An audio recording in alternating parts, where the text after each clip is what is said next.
Direct from the Broski Nation headquarters in Los Angeles, California, this is the Broski Report with your host, Brittany Broski. Hey guys, just doing a quick millennial cringe warm-up this morning. Okay guys, here's my 5-step millennial cringe facial warm-up for the morning. You're gonna hit one of these.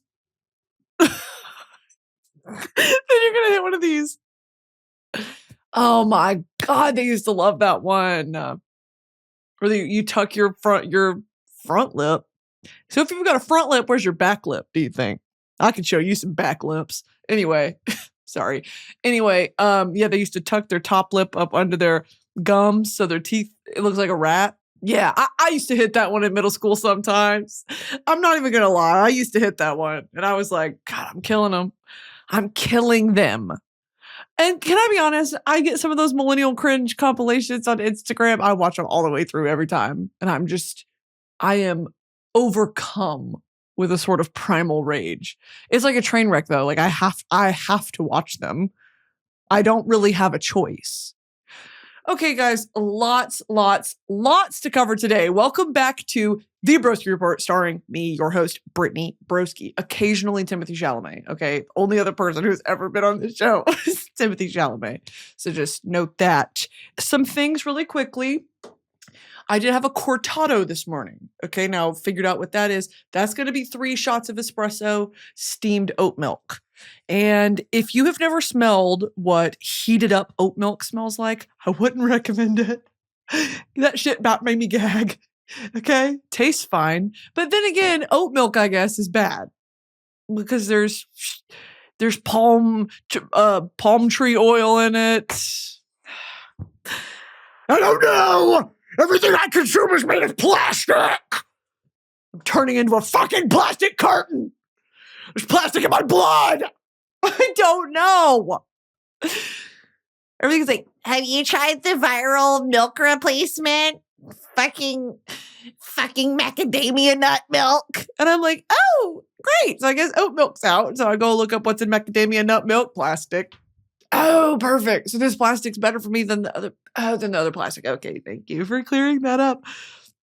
What the fuck? And also, what are you going to do? Go to a coffee shop and be like, half a teaspoon of macadamia nut milk, please. I hate that feeling. Can I get the milk alternative? My tummy, I be shitting. Like that's like when you order a milk replacement, a milk alternative, you are admitting to the cashier that you are of a weak breed. Could I get the oat milk? Okay, you are at the bottom of the food chain. That's what you're admitting, okay?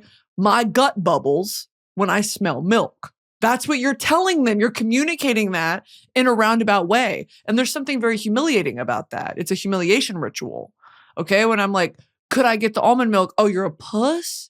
Yeah, sometimes my butthole kind of bleeds when I poop. Sometimes I have milk and then the rest of my day's ruined. I have to stay home.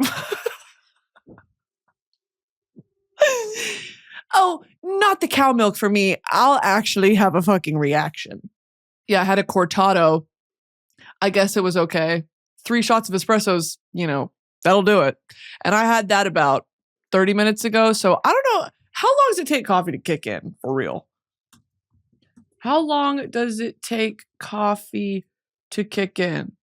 Within 10 to 30 minutes, but can take up to 60 minutes. Okay, great. The peak concentration of caffeine in the blood occurs after about 45 minutes. Y'all, once again on this podcast, I am a ticking time bomb. Also, the last 2 episodes, I filmed in the same day. Surprise.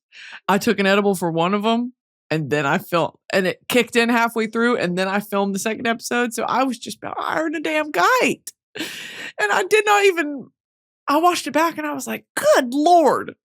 I really thought I was like, they can't tell. Yay, you can tell. Hey, yeah, you can tell.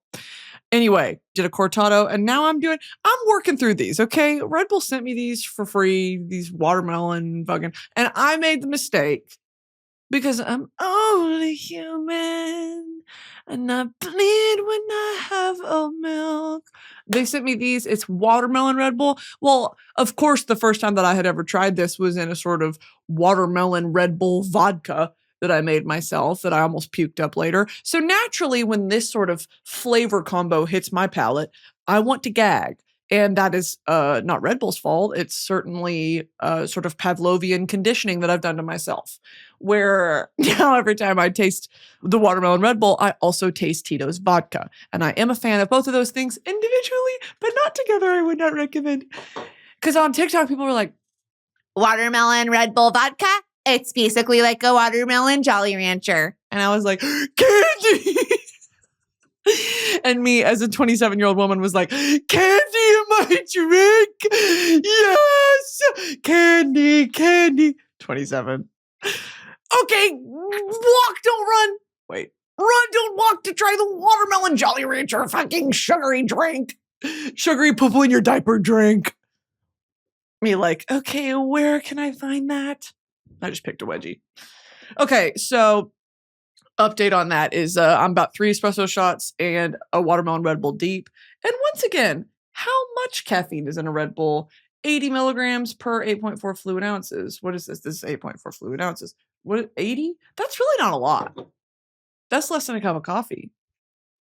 How much caffeine in an espresso shot? 64. Okay, so let's do 64 calculator. 64 times 3 plus 80. Fuck me. Okay, so we got 272 milligrams of caffeine right now in my system. Yay. Okay, yay. Wait, that's awesome. What's the daily max? 400? I've Googled this countless times. Daily caffeine limit. 400. Can pregnant ladies not have caffeine? What, is that going to make your baby like have ADHD? Can pregnant women have caffeine? Yes, pregnant women can consume caffeine in moderation. Excessive caffeine consumption during pregnancy, over 300 milligrams a day, has been linked to an increased risk of premature birth. I did not know that. Good thing I'm not pregnant.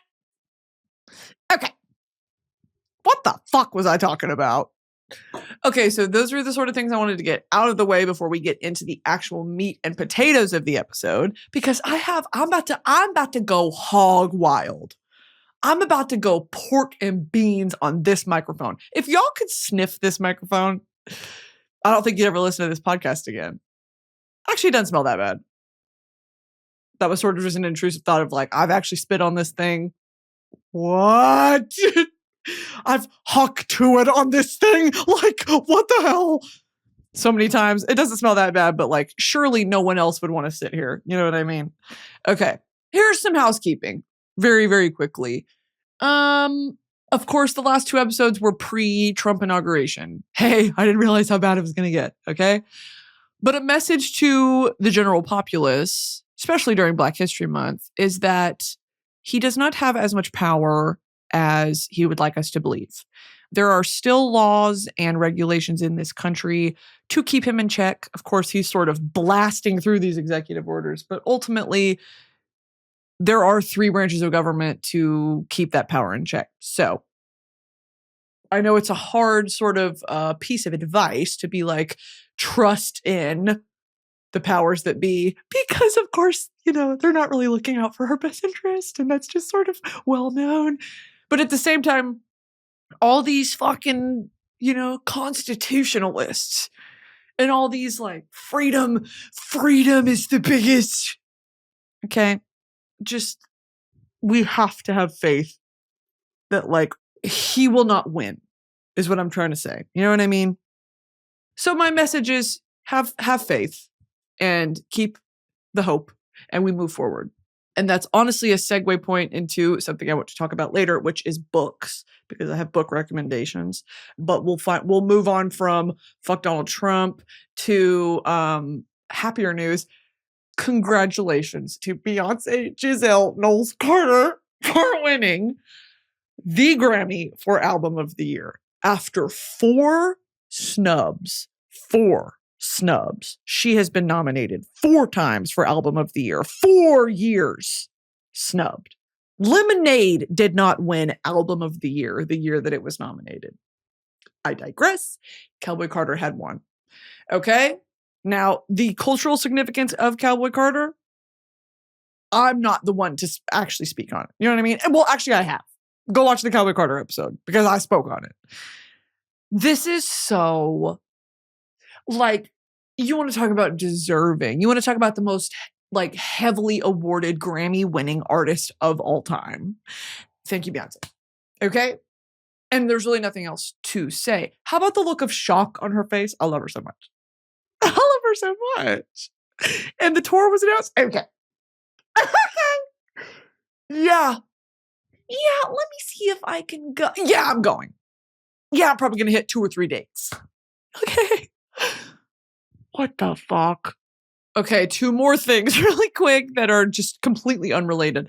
In the vein of music, there is a YouTube video called Morning Jazz Playlist to Start Your Day. And the thumbnail is Snoopy making a sandwich. And I cannot recommend this video to you people enough.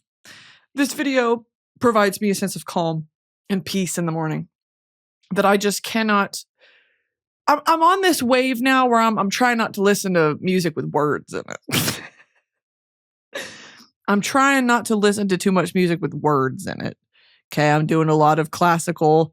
I'm doing a lot of exciting classical, Tchaikovsky and like Bach, okay, and Strasberg.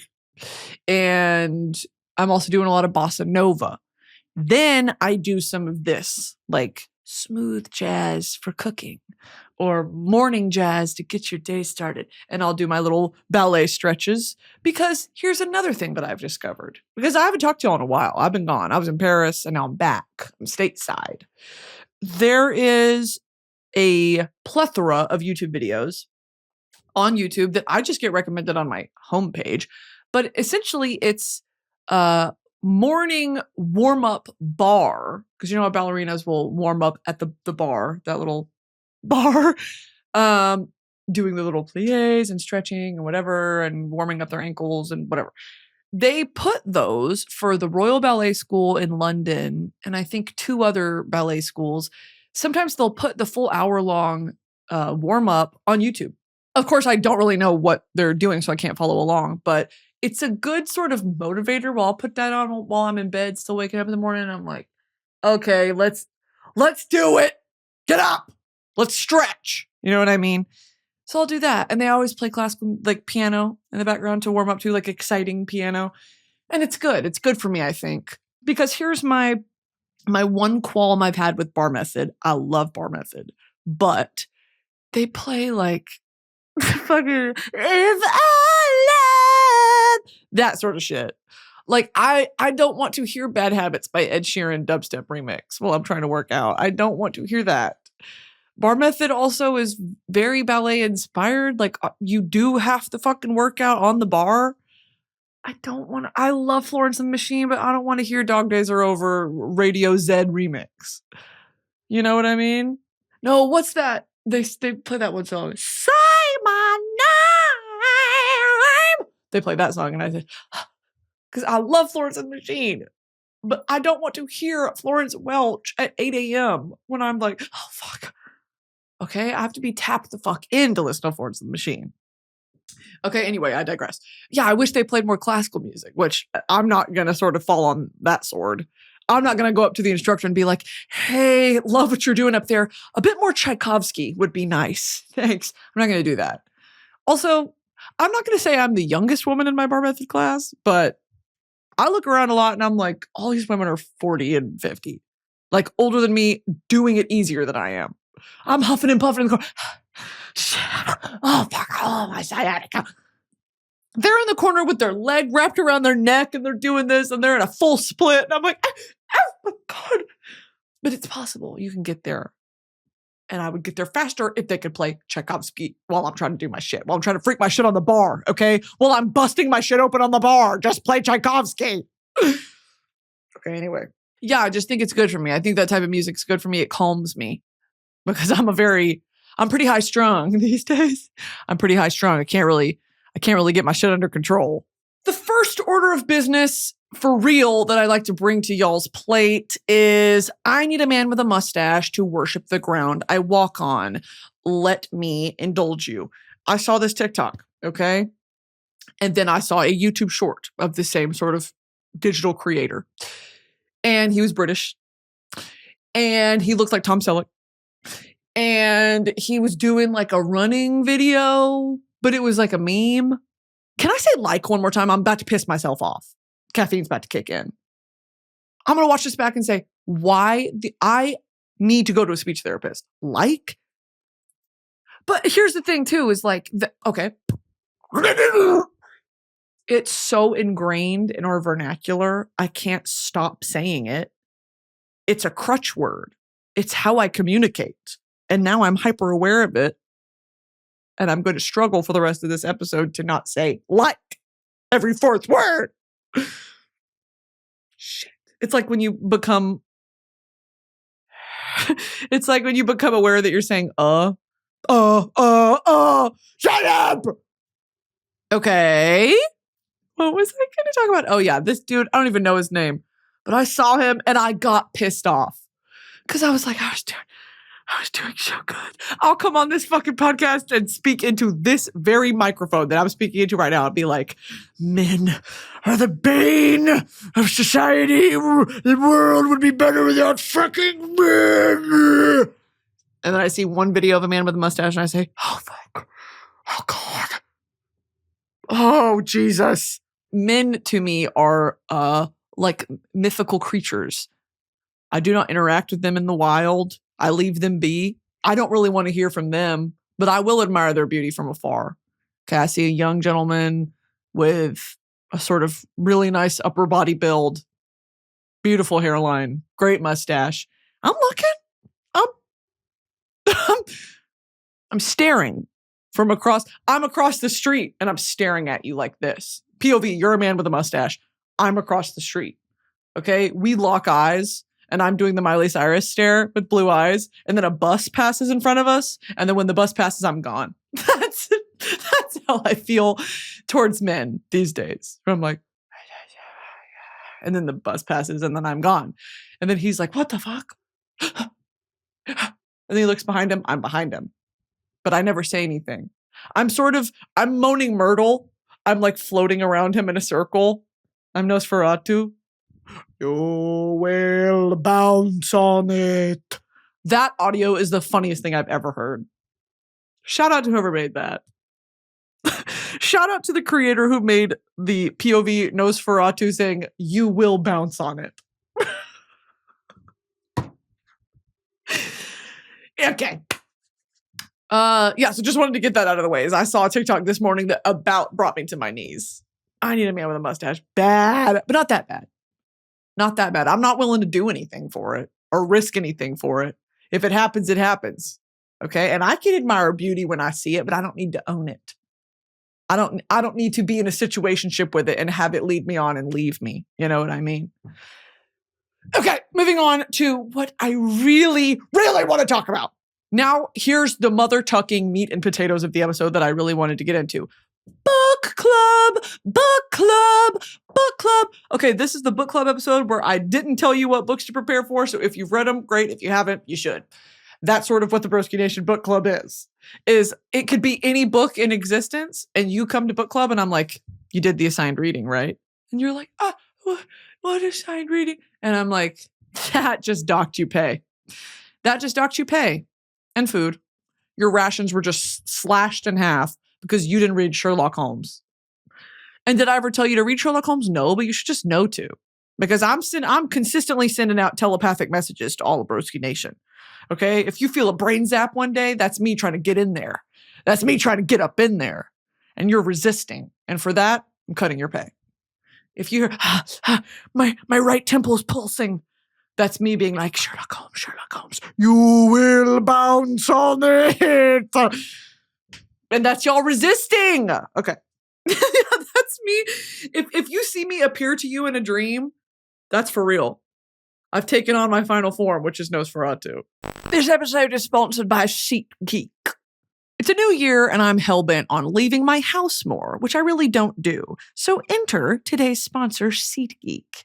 With over 28 million downloads, SeatGeek is the #1 rated ticketing app. And to celebrate the new year, SeatGeek gave me a special hookup where anyone can use my code BROSKI2025 for 10% off their next purchase on SeatGeek. There are more than 70,000 events listed on SeatGeek, including concerts, sports, festivals, comedy, and more. Right now, you can use my code and get tickets to the recently announced Kendrick Lamar, SZA, or Post Malone tours. Plus, there's so many artists that are about to go on sale. I love using SeatGeek, and I'm going to be all over that sucker when the Cowboy Carter dates are released. Trust that. SeatGeek has your back. Each ticket is rated on a scale of 1 to 10, so you know you're getting a good deal. So look for the green dots. Green means good, red means bad. Plus, every ticket is backed by their buyer guarantee. So what are y'all waiting for? Take out your phone, open the SeatGeek app, and add code BROSKI2025 to your account to make sure you get 10% off your next set of tickets. That's code BROSKI2025 for 10% off any tickets on SeatGeek. Just click the link in the description to download the app and have the code automatically added to your account so you can use it later. Thank you, SeatGeek. This episode is sponsored by PDS Debt. We're all looking for a fresh start this time of year. From overspending to walking 10K steps a day, we all have some bad habits to stop and some good ones to start. You can give your finances a huge fresh start. Make this the year you start to get out of debt and stop being crushed by it. And the first step is to contact PDS Debt for a personalized debt solution. If you're making payments every month on your debt and your balances aren't going down, PDS has solutions for you. Everyone with $10,000 or more in eligible debt qualifies, and there's no minimum credit score required. Bad and fair credit accepted. Save more while paying off your debt in a fraction of the time. Debt is crippling, and I have so many friends and people in my family who are plagued by a few stupid financial decisions they made years or even decades ago that still have not gone away. It's okay to ask for help. Make this the year you take control of your debt. Get a free debt analysis right now at pdsdebt.com/broski. It only takes 30 seconds. That's pdsdebt.com/broski. pdsdebt.com/broski. Let's get into it. The first book that I really want to talk about is, I recently was in, when I was in Paris, there is a super famous old bookstore, an English language bookstore called Shakespeare and Company. And you know how like every city has that, it's like the famous bookstore. In New York, it's the Strand. One of them is called the Strand. There's some other super famous ones in like London, in Austin, there are some. And there's one super cool in downtown Los Angeles that, it's, I could describe it, but I don't know if you guys would know the name. It's like multiple stories and it's got an arch that's made of books. Anyway, you know, just like an iconic bookstore. Well, it's called Shakespeare and Company in Paris, and I went with my mom. There is a line out the door to get in, first of all. And I was like, well, what the fuck's so special about this place? It's got great history there. Walt Whitman, I believe, used to frequent it. Now, let me go ahead and fact check that. Shakespeare and Company. Why famous? I love why use many word when few word do trick. I'm morphing into a millennial. No! My final form. What the fuck? I have a fuzzy mustache and glasses. A Harry Potter scar appears on my forehead. No, please. That's how I feel. When you start quoting The Office, I've never even fucking seen The Office. That actually, I just pissed myself off. I just made myself very, very irrationally mad. Ignore that. Shakespeare and Company in Paris is famous for being a literary haven for writers and a center for innovative publishing. The store has been a refuge for generations of writers, including Ernest Hemingway, F. Scott Fitzgerald, and James Joyce. No fucking way. It was originally opened in 1919. It closed in 1941 during the Nazi occupation of Paris. The current incarnation of the store opened in 1951 and was renamed Shakespeare and Company in 1964 by George Whitman. Okay, so is George Whitman Walt Whitman? Walter Whitman Jr. Okay, so that's actually not, maybe George Maybe it's his son. It's his sibling. George Whitman. It's his brother. How cool. Oh, Captain, My Captain is by Walt Whitman. I had no fucking clue. I seriously had no fucking clue, y'all. Okay, back to Shakespeare and Company. So we go in and it's relatively pretty small. Like it's not the biggest bookstore you've ever been in, but it's honestly a great collection of a bunch of different genres, both old and new. There's a whole separate section for like prose and theater and plays, music. And then there's a whole section for like children, young adult, and then there's mystery, then there's philosophy and whatever. Then there's actually an upstairs area where you can just go read. And of course there was a line to get up there too, which is also pressure. Like I'm sitting up here reading. Why is there a line of people coming up to be here? Like I have a time slot. And so we go in and I was looking for some more Orwell. And I was also looking for, I read this cute other book called Half a Soul. I'll get there in a second. But I was looking for some more books like that, like a sort of romantasy, but also any classics I could find if they were printed in a cool cover. So I'm just sort of perusing and I come across A Study in Scarlet, which is a Sherlock Holmes novella. One of the first major ones that sort of everything after that started the Sherlock Holmes franchise, so to speak. At least the massive popularity of it. Study in Scarlet was published in 1887, I want to say. 1887, I'm a genius. It was published in 1887, and honestly, so Arthur Conan Doyle, you hear about him a lot. He is Sir Arthur Conan Doyle. He's the famous creator of the Sherlock Holmes character and world, and he himself was a very interesting person. Trained as a doctor. He was a military man as well. And a lot of I would say, of course, you write what you know. A lot of the wherewithal that both Holmes and Dr. Watson have come from Arthur Conan Doyle, because of course they do.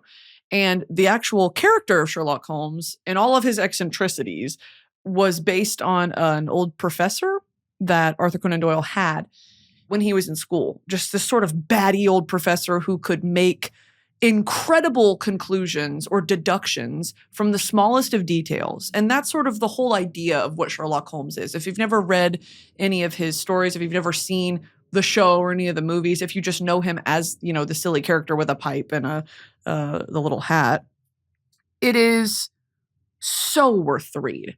Sherlock Holmes, y'all know that I love a quirky, hyper-intelligent protagonist. And not in a sort of cringe way, but in a he's so genius, he's misunderstood type of way. I think those characters are so magnetic. And a few off the top of my head are sort of going to be like a Captain Jack Sparrow from Pirates of the Caribbean. Definitely like a Sherlock Holmes. Definitely like, and I'm going to throw another Robert Downey Jr. in there. I'm actually going to, Mandalorian's another one.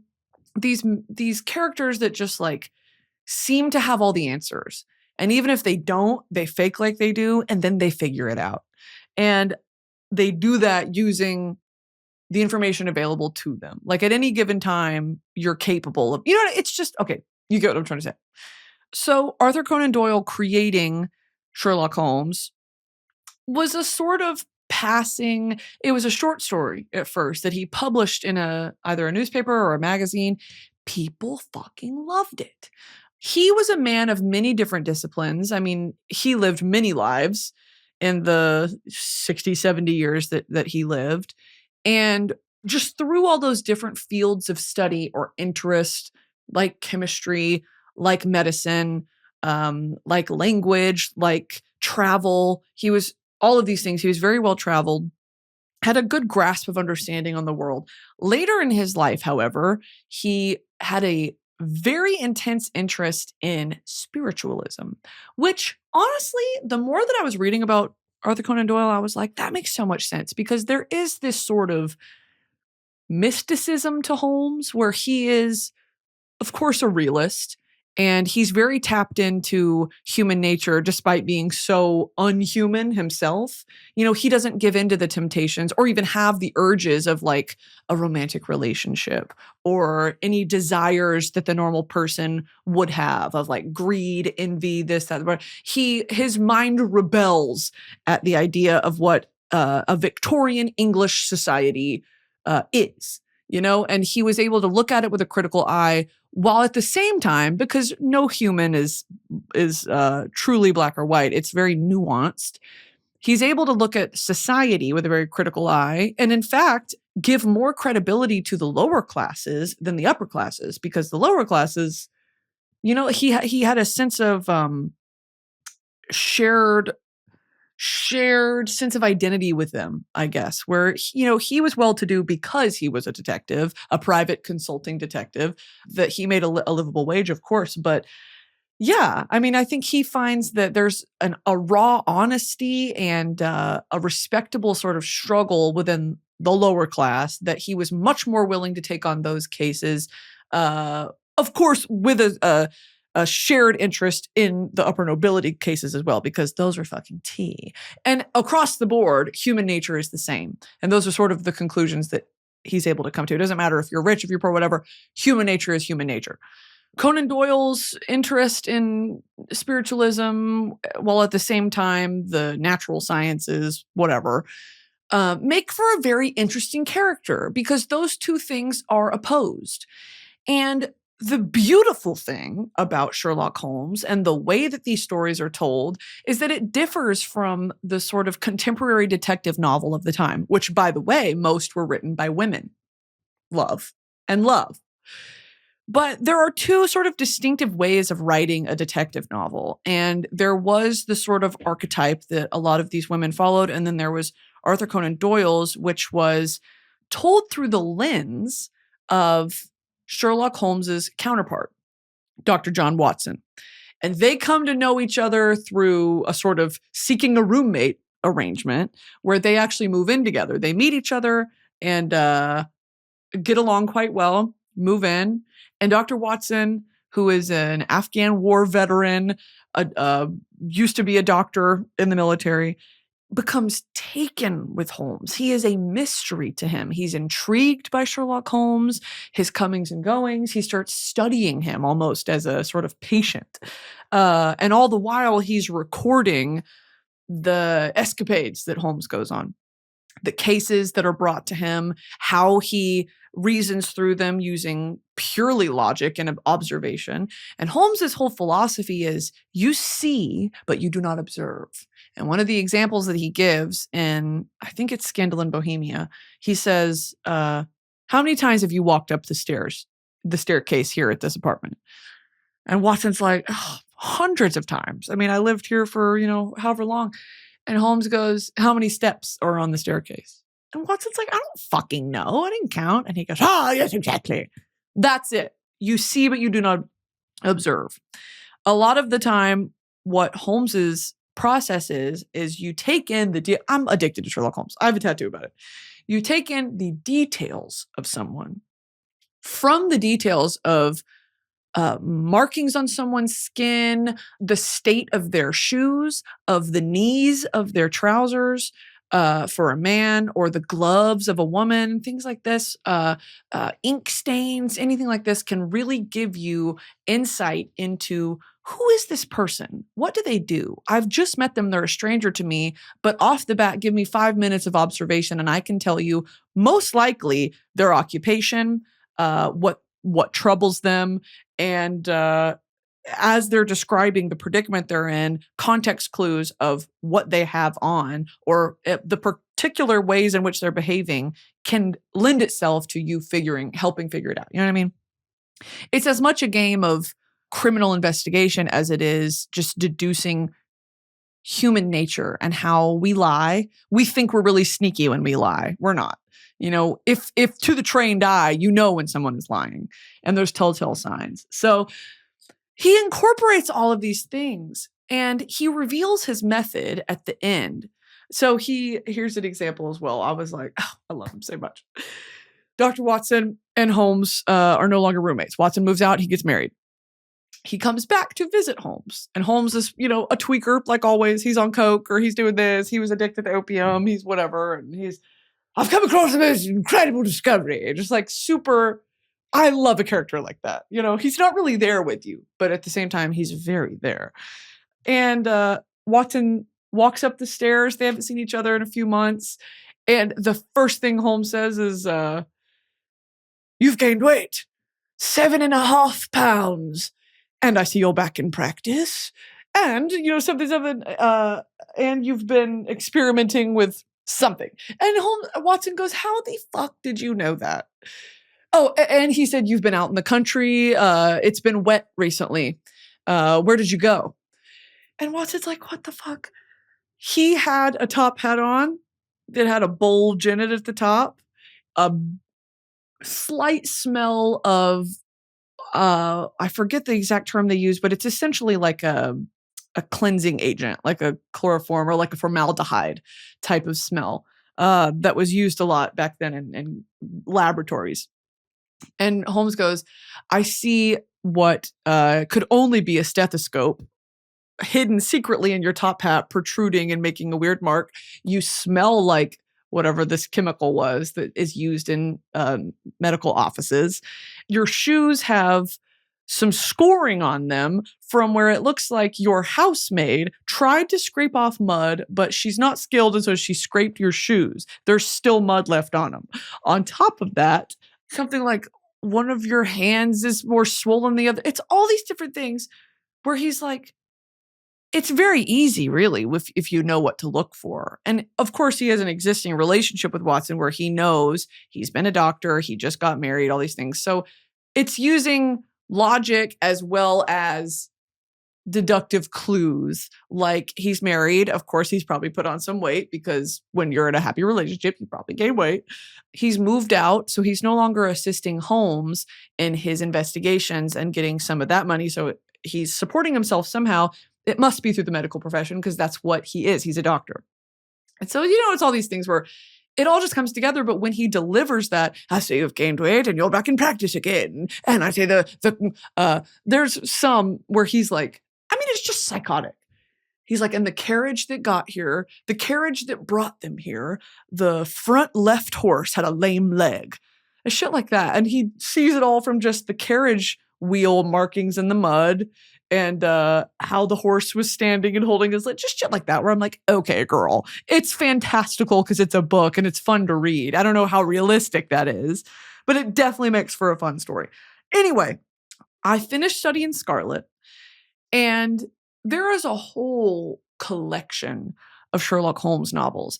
And to be frank, Sherlock Holmes was a creation that Arthur Conan Doyle kind of came to resent.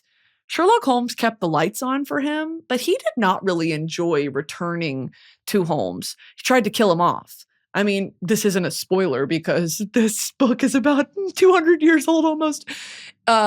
He kills off Holmes and his greatest adversary, Professor Moriarty.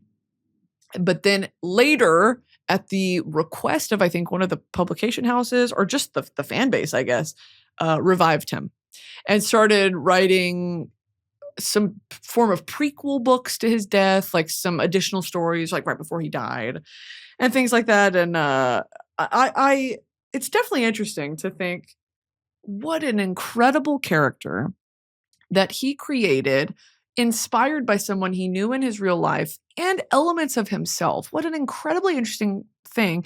And the reason it works, okay, let's break this down. The reason that it works is because Sherlock Holmes's escapades are told to you through the lens of awe of Dr. Watson. Dr. Watson is so taken by Holmes, both in a sort of, this guy's really fucking weird sort of way, and also he is just in constant awe of the talent and skill and intellect that Holmes possesses. And so the publications of, The Adventures of Sherlock Holmes are detailed in the diary and journals of Dr. Watson. And he recalls where they were, what Holmes was wearing, where Holmes disappeared to, and when he came back, and what he was doing, and what they talked about, and all this. I think that really gives Holmes an air of mystery. And you would not be able to get that same air of mystery if it was written from Holmes's perspective. And I think that's what a lot of other detective novels do. And I'm not going to say that that's what they get wrong, but I'm going to say that's what makes Arthur Conan Doyle's work stand out, is that here is this intriguing, mysterious, elusive figure that you want desperately to know more about. But you can only know as much as Dr. Watson gives you because it's really limited to the interactions they have. We don't have a firsthand account. He even says that in some of these stories. You know, it was months in between me seeing Holmes, and other than the occasional murder case solved in the paper, he didn't know what Holmes was up to. And it's a fun check-in every time they get back together and Watson joins him on another adventure.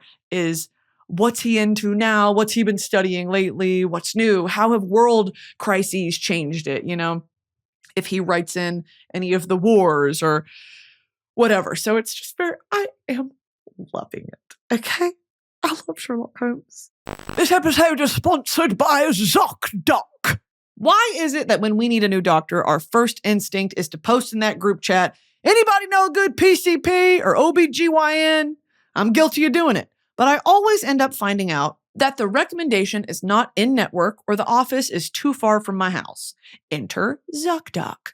ZocDoc is a free app and website where you can search and compare high-quality in-network doctors and click to instantly book an appointment. We're talking about booking in-network appointments with more than 100,000 doctors across every specialty, from mental health to dental health, primary care to urgent care, and more. You can filter for doctors who take your insurance, are located nearby, and are a good fit for any medical need you may have. Also, with hundreds of verified patient reviews, you can find the type of care and support you're looking for, from good bedside manner to fast wait times to doctors with the best listening skills. Once you find the right doctor, you can see their actual appointment openings, choose a time slot that works for you, and click to instantly book a visit. Appointments made through ZocDoc also happen fast, typically within just 24 to 72 hours of booking. You can even score same-day appointments. I used ZocDoc to find my dermatologist, and he's awesome. I get real freaked out about skin stuff, and he's super easy to book an appointment with, so my anxiety doesn't fester. Stop putting off those doctor's appointments and go to ZocDoc.com/broski to find and instantly book a top-rated doctor today. That's ZocDoc.com/broski.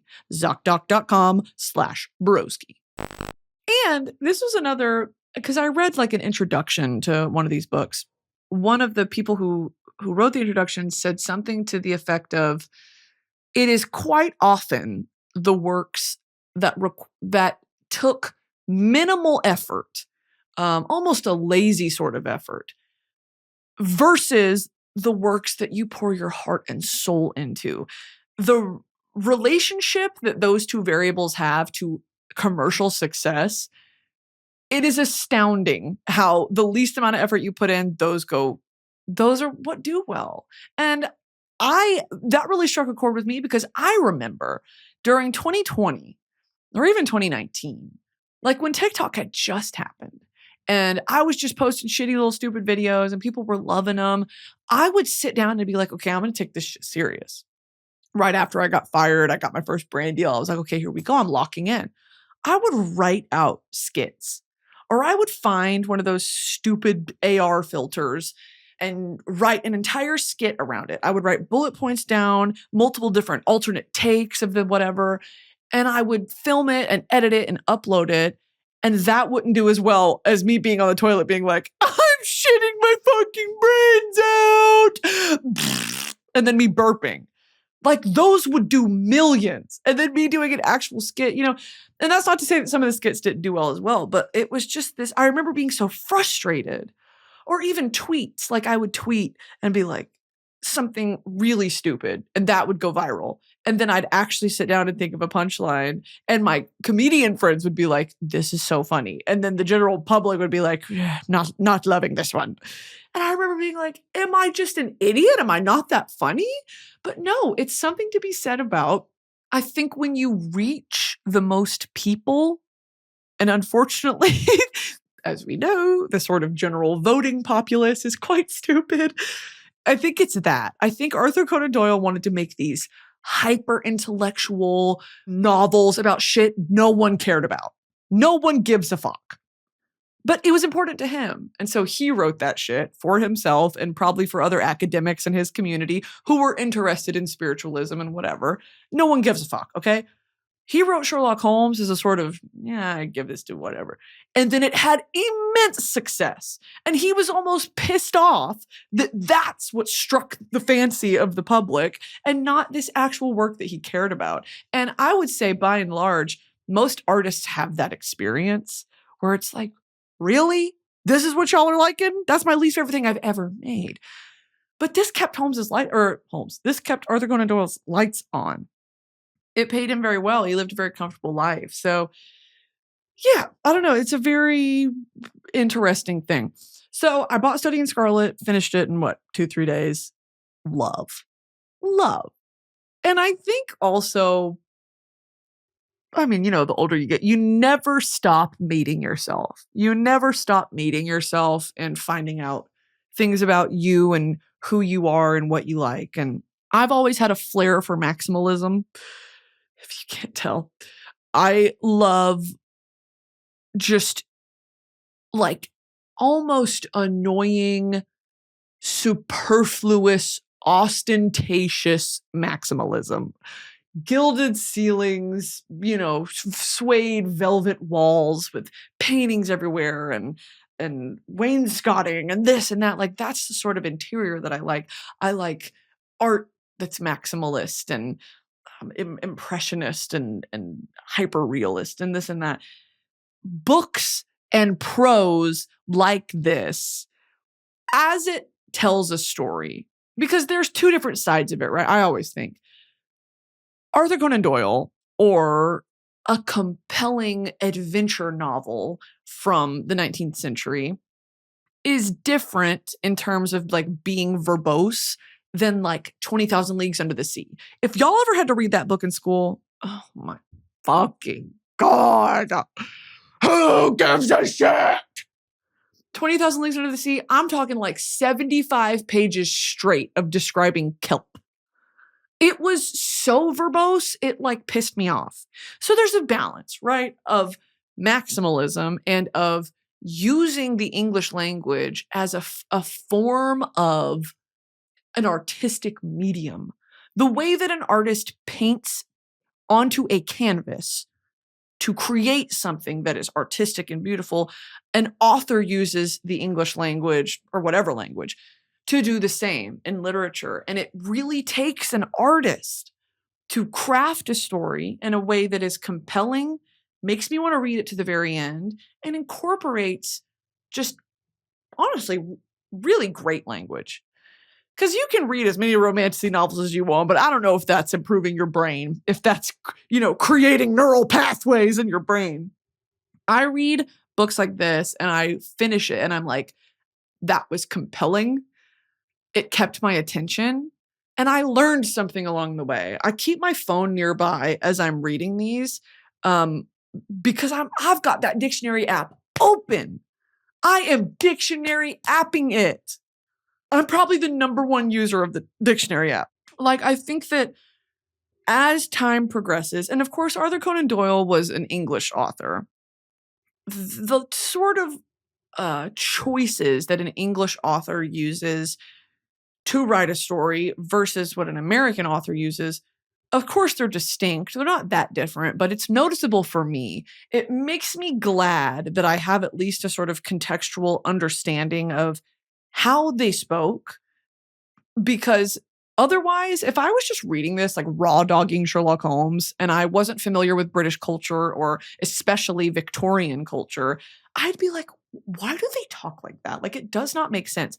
But of course, that's one of my special interests is etymology and how syntax and grammar and all these things come to be and how they come to be out of fashion and how we change and swap things out to make it more modern and, what our vernacular is and how, we lost the British you and like color and glamour. Actually, it's still in glamour, but you know what I mean. Why do these changes happen, and what is the significance of them? And it's very interesting to read these because it's so indicative of its time.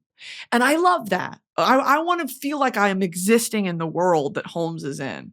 And I think Doyle did a great job of really throwing you headfirst into nasty Victorian London. And that's another thing that he gets praised for is he's not showing you like for example, there's a Sherlock Holmes short called Scandal in Bohemia, which Bohemia is now I believe it's in the Czech Republic, but it's been owned by a few, it's kind of like a Texas. Like Texas has been owned by so many different countries and now it's Texas, but now Bohemia is in the Czech Republic. Anyway, there's a story where the king of Bohemia comes to consult Sherlock Holmes because there is a compromising photograph of him and a woman, and he needs Holmes's help locating the photograph and destroying it so as it cannot be used as blackmail later.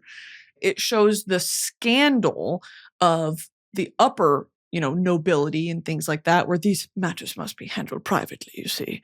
It shows that while at the same time showing the really dirty, unseen corners of Victorian London.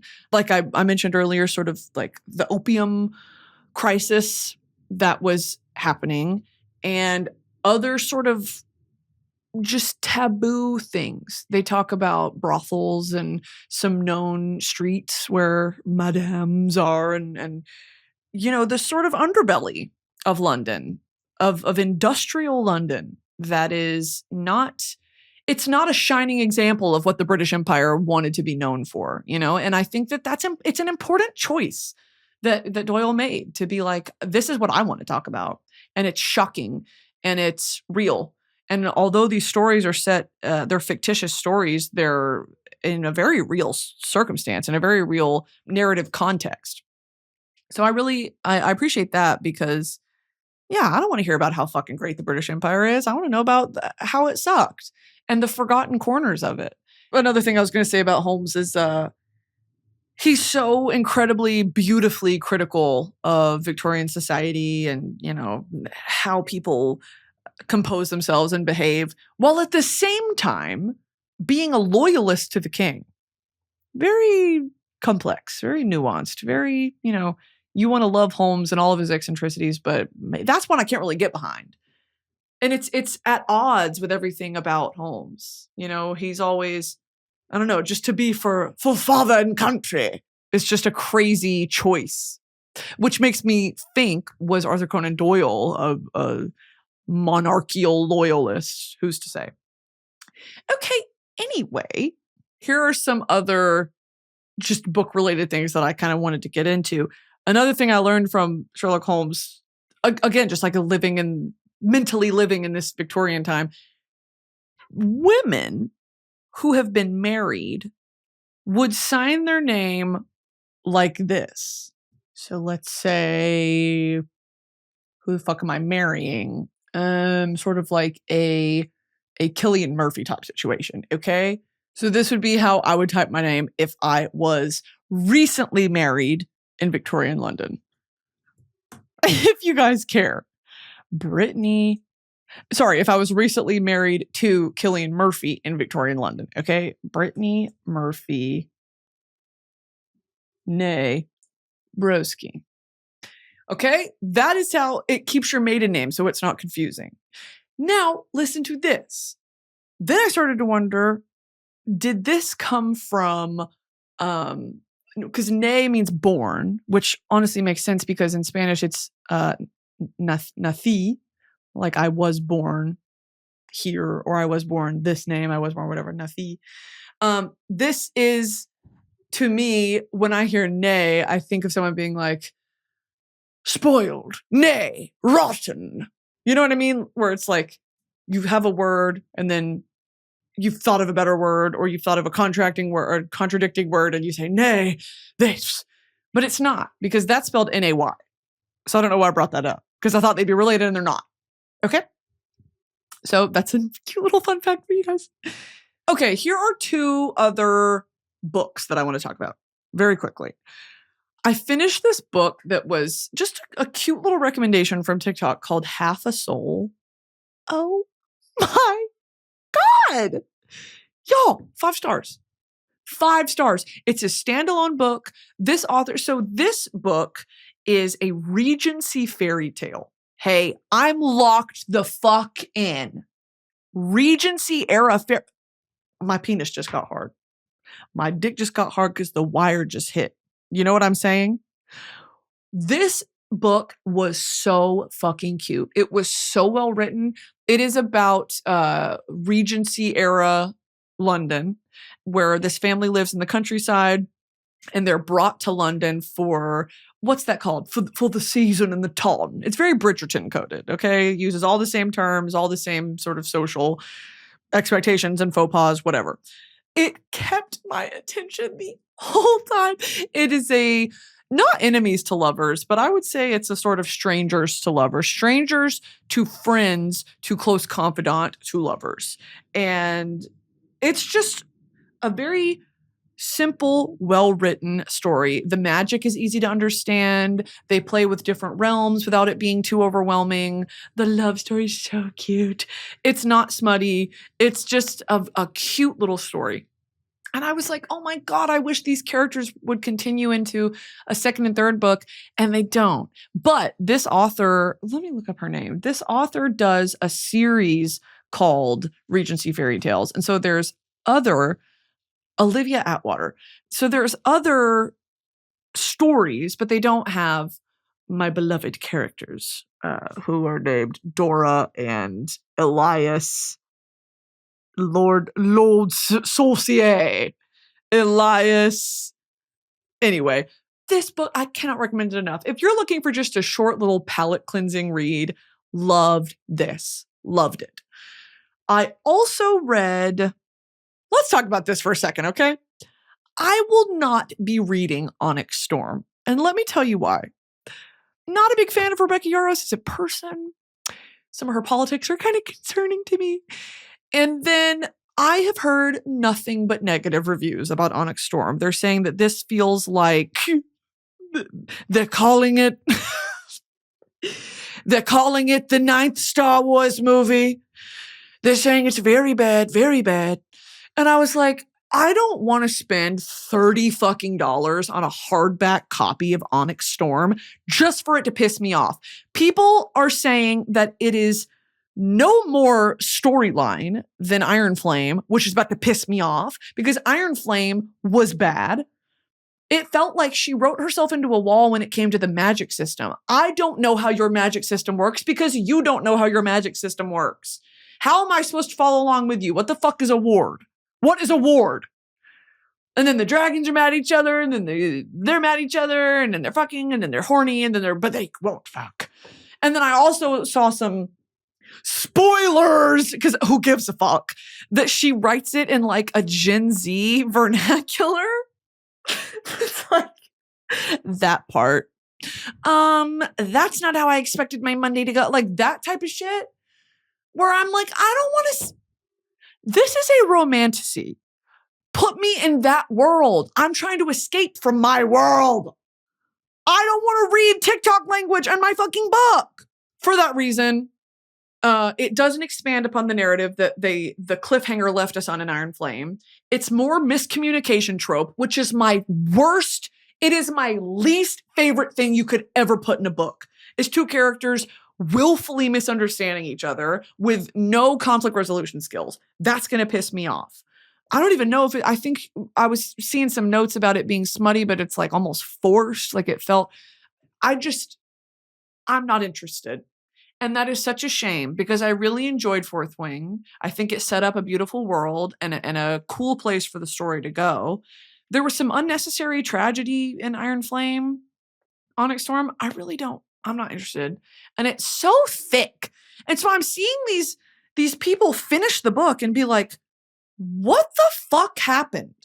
And that is a poorly written book.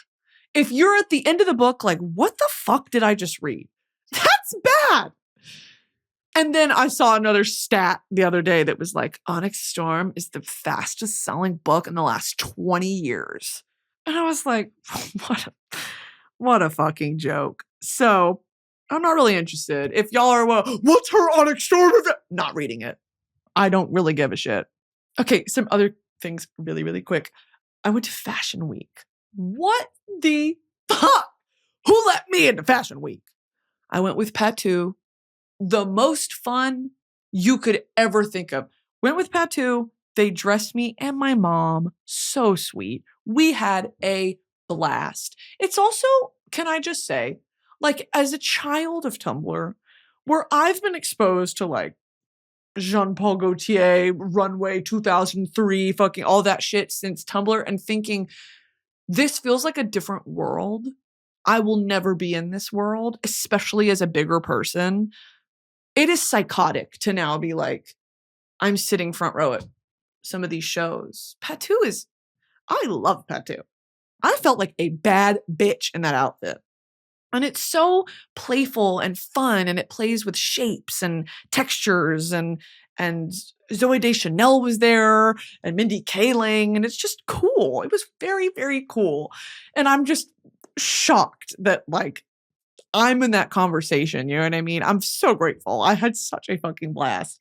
But yeah, that was something that, shout out Patu for being size inclusive, because that's a big thing, you know, we've been talking about this for a while, me and Team Broski, of like, I've always been interested in fashion, and it's fun. Fashion is fun. It's fun to take risks in and do something interesting. No one wants to see you in a bodycon dress on the fucking carpet, girl. Give us something and some fun glam. Like, that's why people gag for chapels, because here's someone with a fucking vision.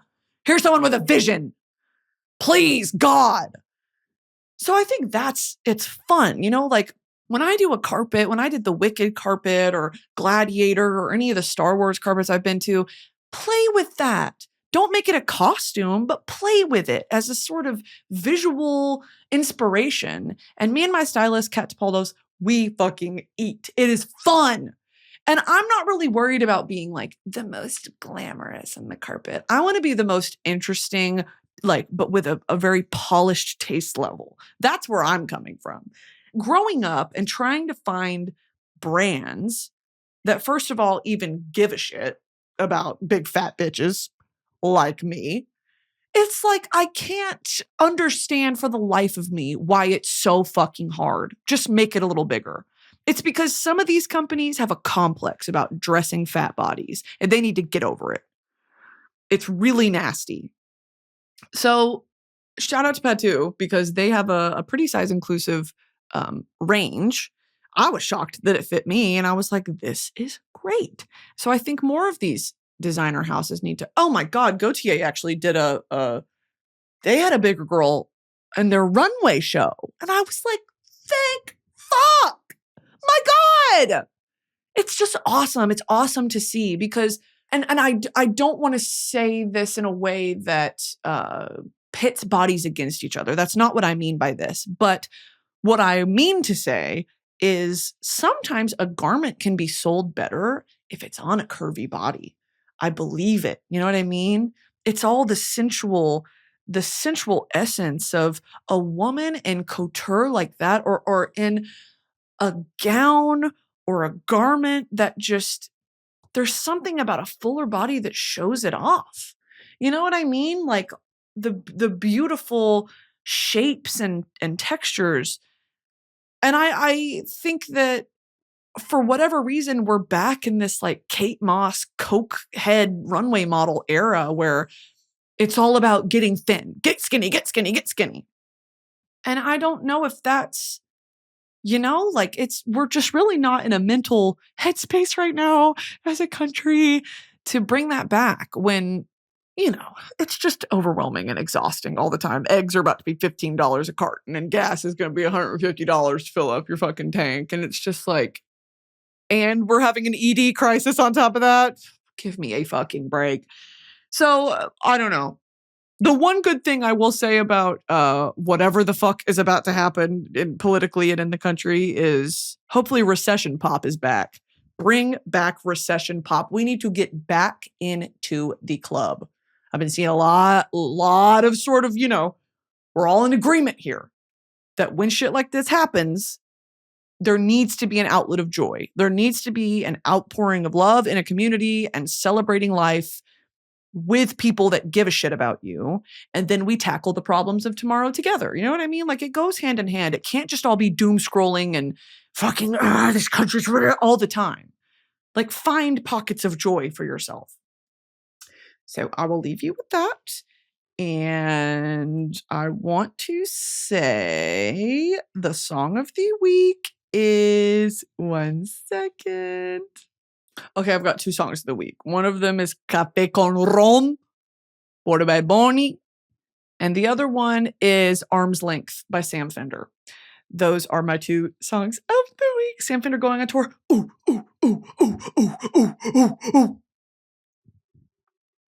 Okay, love you guys. If you want merch, go to broski.shop. That's pretty much all I have to say. Go watch Royal Court. Go watch Royal Court. Please go watch it. Go subscribe to it. I'm not joking anymore. Okay, love you guys. Bye.